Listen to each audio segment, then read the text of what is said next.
Chapter 6, A Servant is Called. Chapter 6 of Isaiah is one of the most intriguing chapters in his book. It's an account of Isaiah's call to be a prophet. And we might ask why it's included here instead of in chapters 1 or 2, where it should fall chronologically.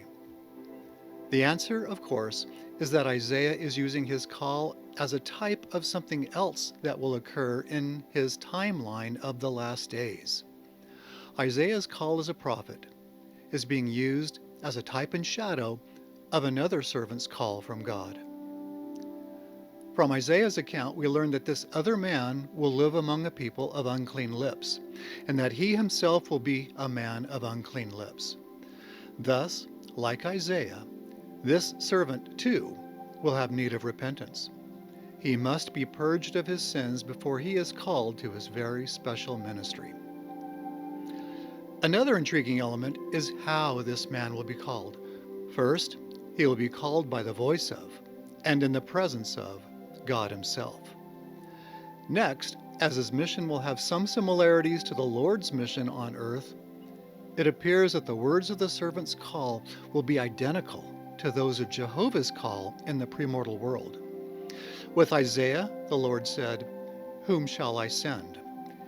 And Isaiah answered, "Here am I, send me."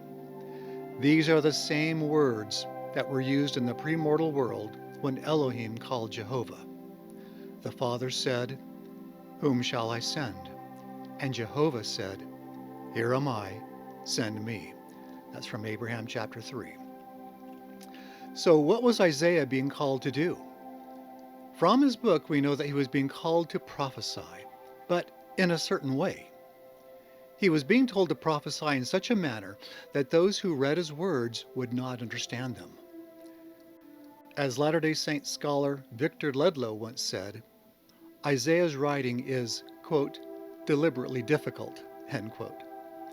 But why was Isaiah commissioned to prophesy in such a difficult way?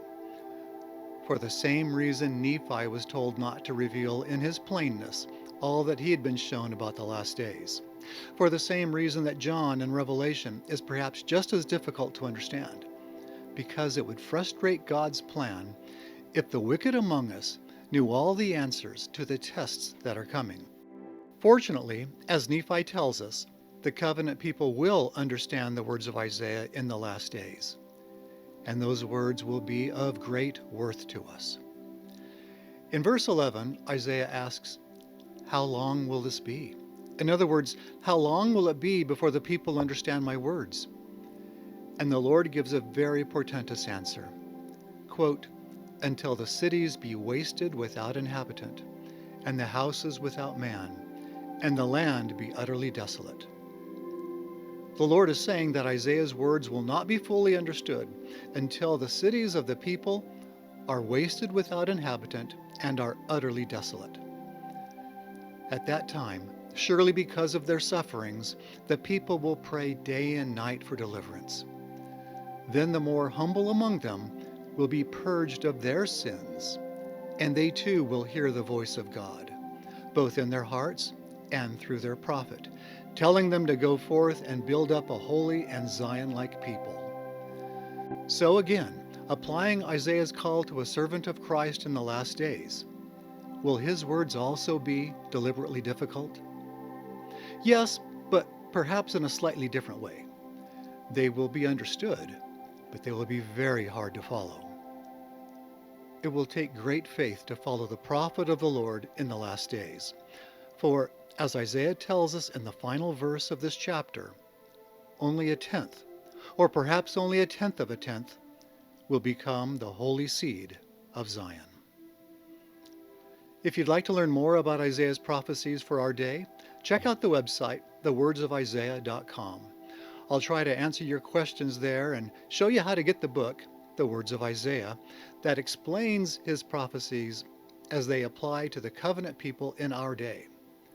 I'm Curtis Taylor with The Words of Isaiah.